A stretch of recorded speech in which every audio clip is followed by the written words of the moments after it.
Hello, everyone. Thanks so much for joining me here today as we get to talk about one of my favorite subjects, comic books. My name is Jose. I love comic books, I love talking about them, and I love sharing them with you. Feel free to follow me on social media if you would like. Links are in the description below. I've also posted a link to the DC fan site that I have plot synopsis and character bios for these issues. So, yesterday I did the Mark Silvestri Cyberforce, where I just covered the issues that were drawn by Mark Silvestri. We're not going through the story. We're just going to look at the beautiful Jim Lee art. And so we'll talk as I kind of start going through this here. Um, these comic books, when they came out, were everything that we fans really wanted. It's just, and it's kind of funny. The the story really isn't that whatever. But it was Jim Lee, and we wanted more Jim Lee, and we got Jim Lee here, and so he created these characters, but unfortunately, like I was explaining with Cyberforce, that um, once Jim Lee leaves, so do the fans. So you know, they they get financial freedom. Man, this art is just even him laying on a pile of garbage is just amazing. And they um become successful, which was the whole point of this, to own and market and get all these things, capitalism essentially. So they succeeded at this, but there was a price. I call it the opportunity cost. To do X, you have to then not be able to do Y. You can't do X and you can't do Y all the time at the same time, which means that um, in this case, drawing, Jim Lee had to sacrifice drawing so that he could um, manage this studio, because he wanted to get bigger, and he did. Eventually, DC brings him along, and they and he basically accomplished what he wanted to do. He leaves Image, goes to DC Comics, gets a bag of money, and yeah, DC doesn't even use his characters. They paid all that just to. This is, by the way, um, this dude here, that is awesome. That is very cool.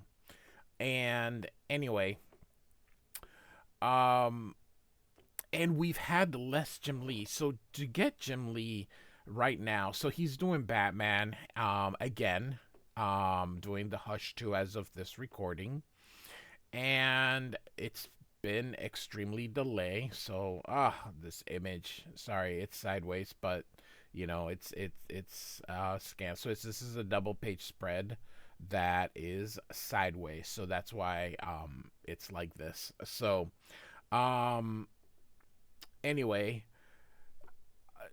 you just don't get much of Jim Lee anymore. In the 20 plus years that he has been at DC Comics, he has drawn a handful of stuff. Now he is the president and publisher. I understand he has other things to do, but that's what I mean about opportunity costs, and just not seeing enough of Jim Lee's art is sad, actually. So I figured, hey, let's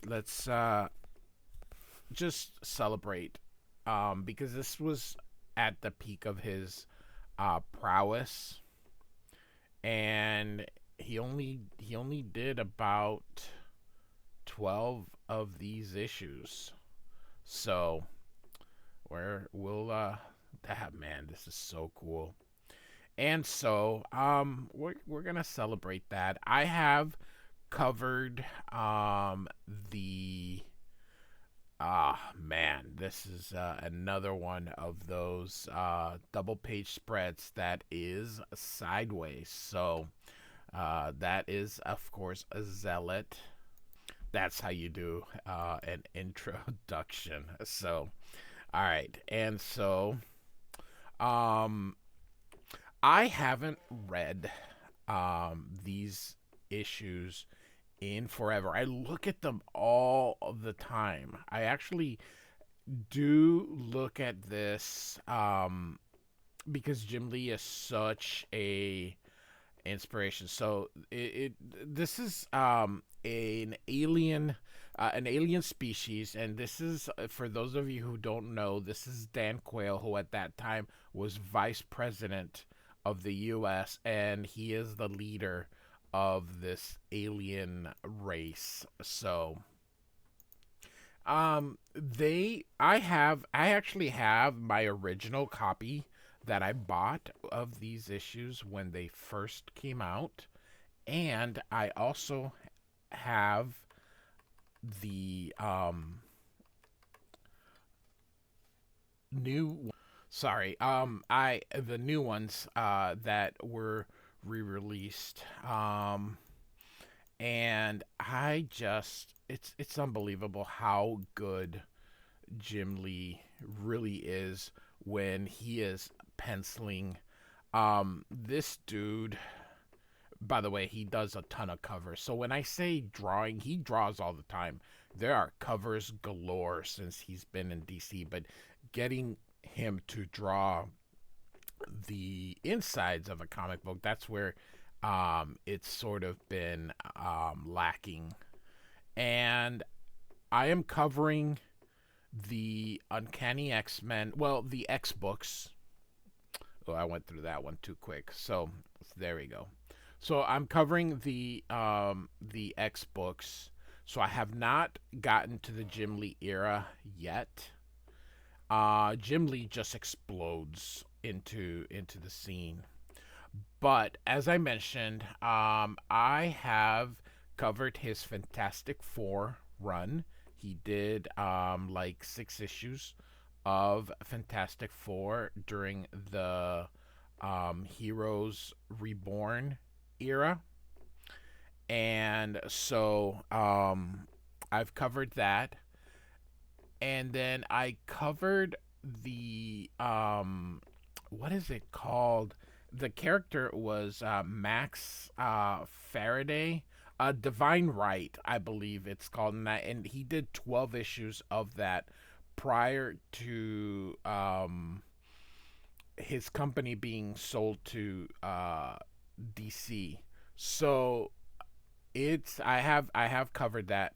So there is quite a bit of Jim Lee here if you search for the content, and it's just awesome.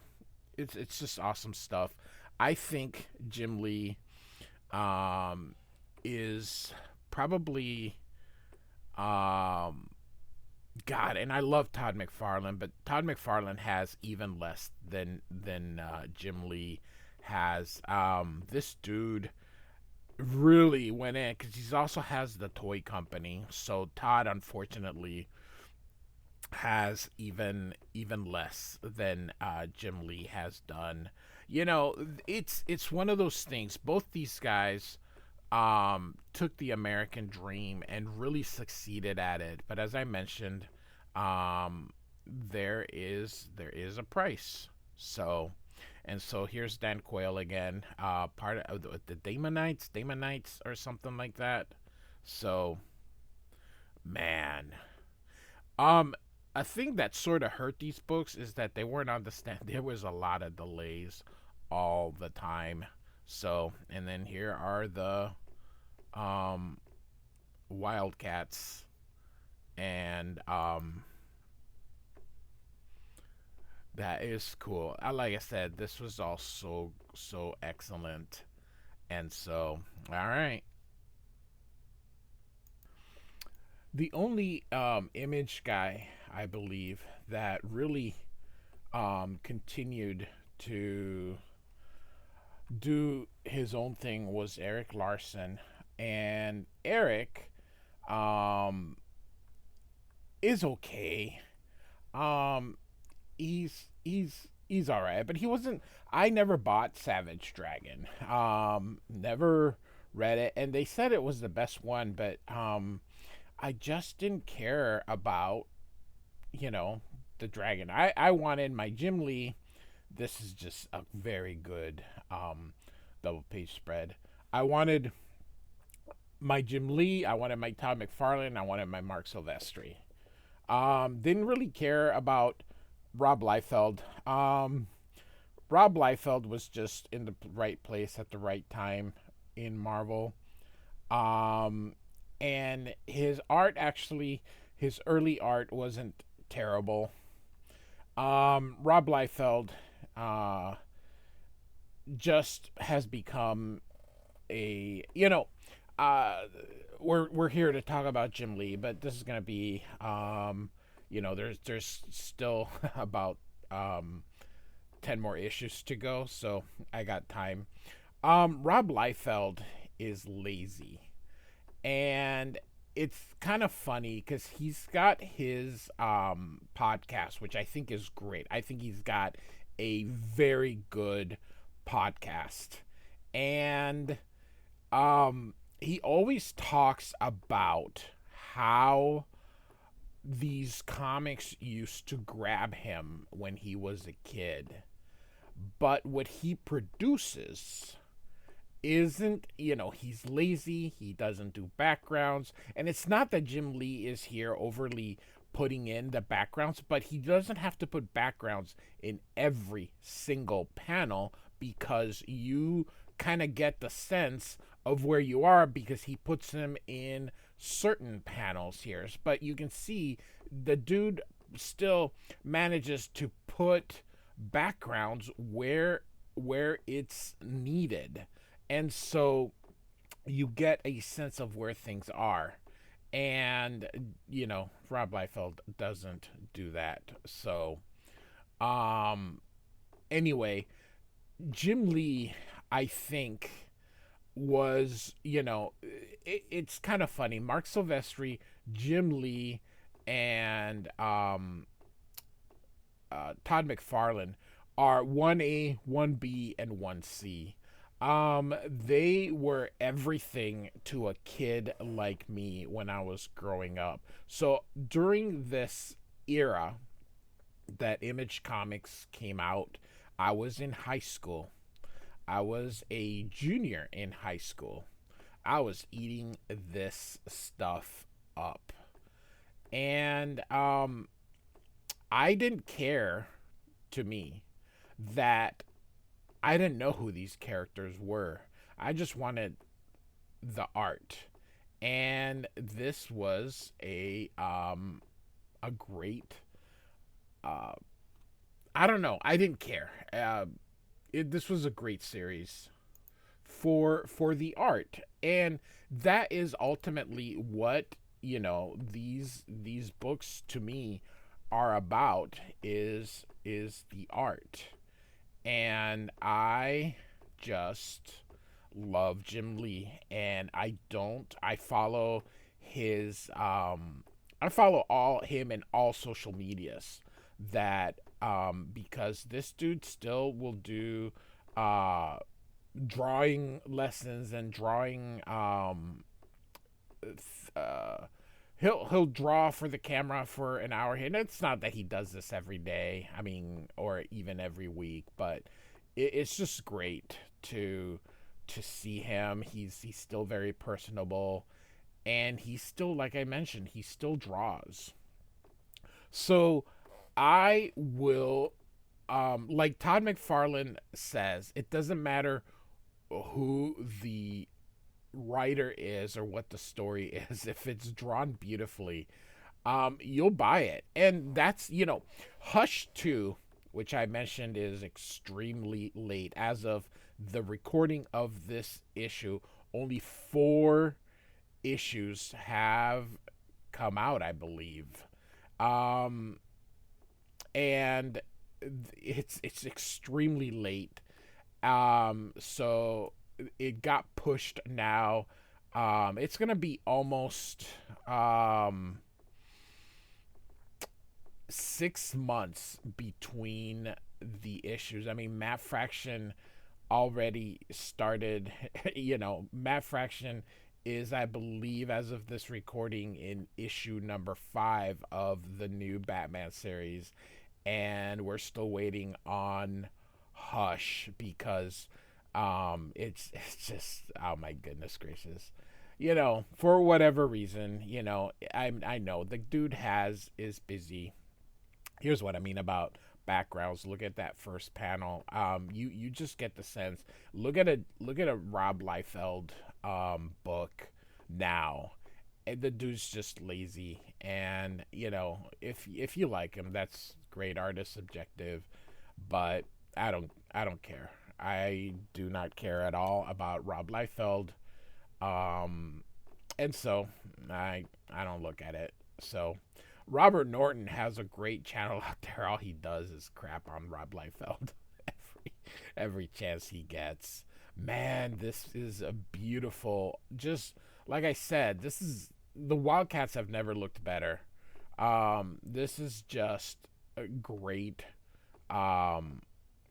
This is just absolutely great art. Jim Lee is so good, but unfortunately, the success, as I mentioned, is going to it's gonna pay a we're gonna pay a price for all this.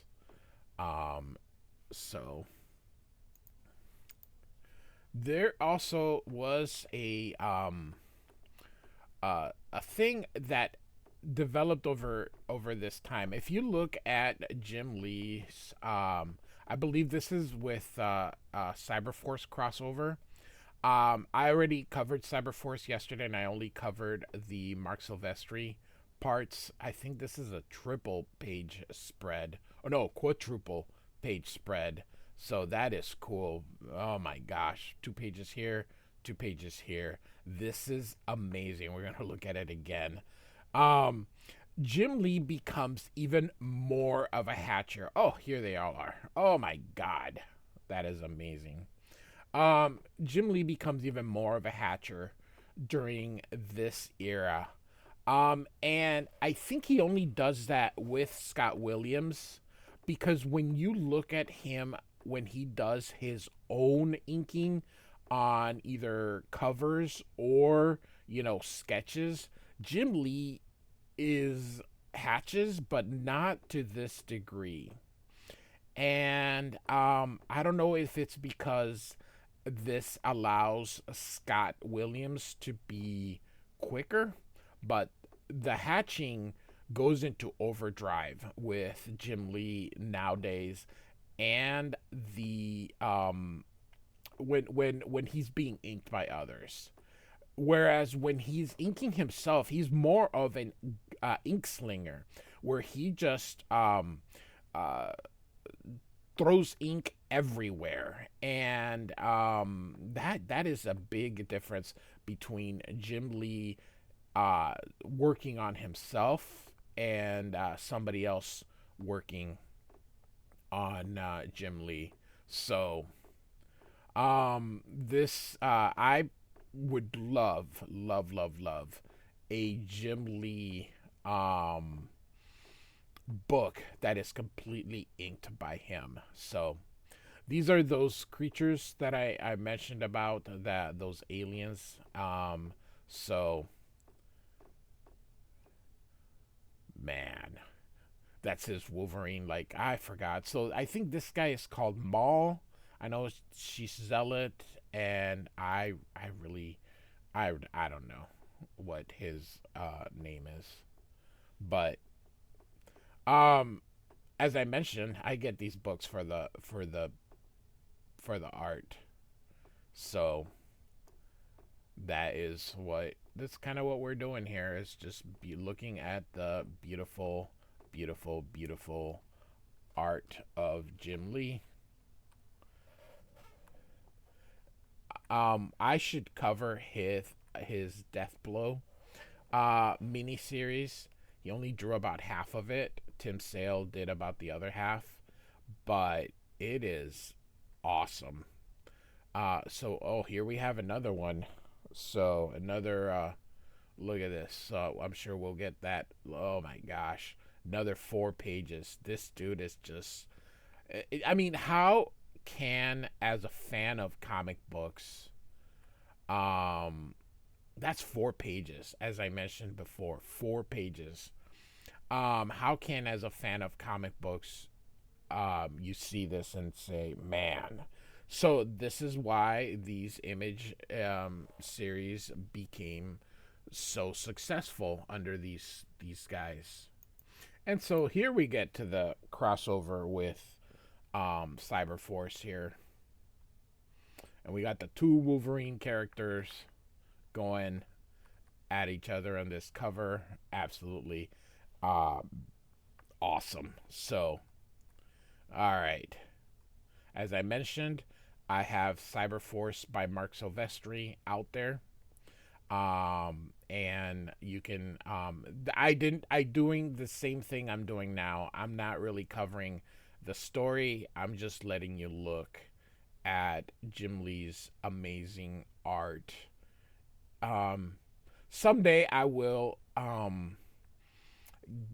do an in-depth actual story, but the purpose of this video, if I didn't mention it before, which I'm sure I have because I'm just sort of rambling, is Jim Lee and looking at the Jim Lee art, which is fantastic. Just fantastic. This dude, man. Him and Mark Silvestri, I believe, are the better pencilers. I don't think Todd is as polished even now in pencils. The thing about Todd is that he is so good at the inking and so different that it's his work is just very, very unique. And I know all artists are unique, but there are some that are more unique than others, and Todd is in that category where he's extremely unique. Man, look at this. I mean, man, I was eating this up. I was eating this up. I still look at this and go, yeah, this is freaking cool. And so, yeah, I really miss these guys drawing. I really do. I wish they were still giving us more art on time. But it is what it is. I would buy Spawn if he still did the covers. I really would. So I'm sure other people would. Just do the freaking covers, man, and for McFarlane. And I'll buy it. So, man, look at a Ripclaw here. Oh my goodness. Okay, Warblade. I just asked. So this guy's Warblade. That's a cool name. So, man, oh man, that is awesome. That's a way to end the issue in a double page spread with these two badasses about to go at each other. That is very cool.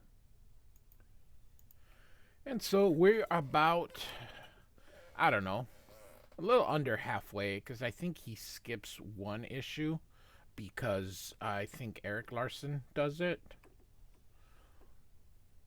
But man, Jim Lee is, and I know Mark Silvestri is really good. He is, especially now. I don't know if you guys have noticed, but Mark Silvestri inks himself now, but he uses he doesn't use a brush or even an ink pen. He uses these rapidographs, these fine little lines, and he must use like four per page because there's no way those things hold that much ink.